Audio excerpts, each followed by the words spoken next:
राकेश माधवपुर गांव के काली मंदिर का पुजारी है।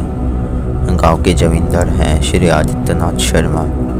कुछ ही साल पहले राकेश आदित्यनाथ जी का व्यक्तिगत सुरक्षा कर्मी हुआ करता था। बड़ा सा मेदहीन शरीर के साथ लंबे लंबे बाल, मोटा मूछ और हाथ में एक बड़ा सा लाठी के साथ राकेश हमेशा जमींदार जी के साथ साथ रहता।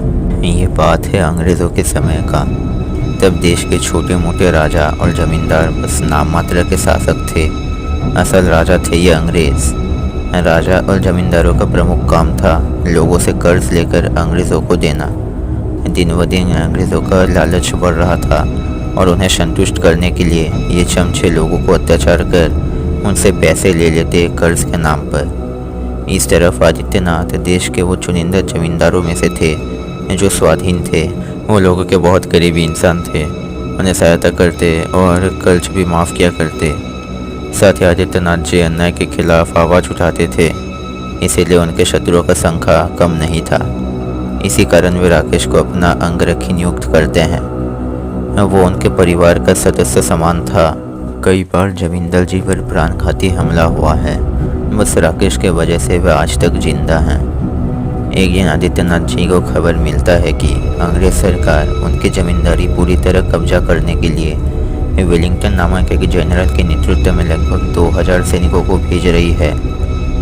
वो लोग माधवपुर के पास एक जंगल में रुके हुए हैं। आदित्यनाथ जी, राकेश और कई सारे पहरेदार जंगल में जाकर उनका स्थिति देखने निकल पड़ते हैं। वो लोग शाम के समय निकले थे और वहाँ पहुँचते पहुँचते रात हो जाती है। जमींदार अपने आदमियों के साथ चुपके से अंग्रेज़ों की स्थिति को समझ रहे थे। उन सब के पास बंदूक थे और कुल मिलाकर 10 तोपें भी थी। अब जमींदार जी घर आकर रणनीति तैयार करने वहाँ से निकल पड़ते हैं। अगले दिन आदित्यनाथ जी के घर को चारों तरफ से घेर लिया जाता है और आक्रमण शुरू हो जाता है। राकेश और उसके पहरेदार वीरता के साथ लड़ रहे थे। इतने में सबको चौंका देने वाला एक घटना घटता है। सब देखते हैं कि एक अदृश्य शक्ति अंग्रेजी सैनिकों को एक एक कर खत्म कर रहा था। वे सैनिकों उस अदृश्य चीज़ पर गोली चलाने का कोशिश करते, लेकिन कोई फ़ायदा नहीं होता। अंततः अंग्रेज़ी फौज पीछे हट जाती है। उस दिन रात जमींदार आदित्यनाथ जी एक सपना देखते हैं।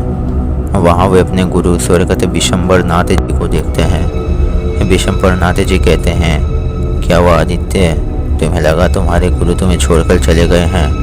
मैं भले ही दुनिया छोड़ दिया हूँ, लेकिन तुम्हारे सन्नाटे के विरोधी युद्ध में मैं हमेशा तुम्हारे साथ हूँ। विजयी भव। इतने में आदित्यनाथ जी का नींद खुल जाता है। वे बाहर का आसमान को देखते हैं और उसी रात को शपथ लेते हैं कि मरते दम तक वे इन अंग्रेज़ों को भारत से भगाने का काम करेंगे।